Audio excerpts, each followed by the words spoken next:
আজকের ভিডিওটি দেখলে বলবেন আর আফসোস করবেন কেন আমার বাংলাদেশ এমন হয় না।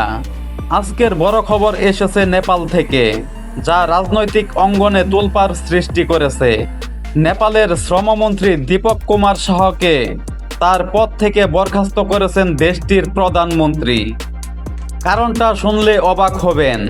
মন্ত্রী নিজের ক্ষমতা ব্যবহার করে তার স্ত্রীকে স্বাস্থ্য বীমা বোর্ডে নিয়োগ দেওয়ার চেষ্টা করেছিলেন। এই ঘটনাকে সরাসরি ক্ষমতার অপব্যবহার এবং স্বজনপ্রীতি হিসেবে দেখা হয়।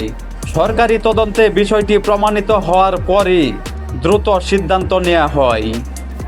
প্রধানমন্ত্রী নিজেই তাকে পদ থেকে সরিয়ে দেন এবং শ্রম মন্ত্রণালয়ের দায়িত্ব নিজের হাতে নেন। এই ঘটনায় নেপালে শুরু হয়েছে ব্যাপক আলোচনা। সরকারি পদ থেকে ব্যক্তিগত সুবিধা নেওয়া কতটা গ্রহণযোগ্য?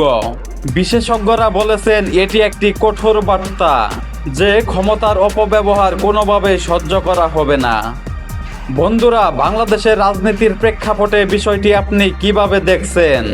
বর্তমান বাংলাদেশ আর নেপালের মধ্যে আপনি কোনো মিল বা তুলনা খুঁজে পান? মতামত জানাতে পারেন কমেন্টে।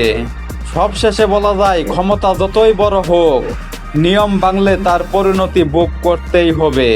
বন্ধুরা, ভিডিওটি ভালো লাগলে একটি লাইক এবং সাবস্ক্রাইব করতে পারো।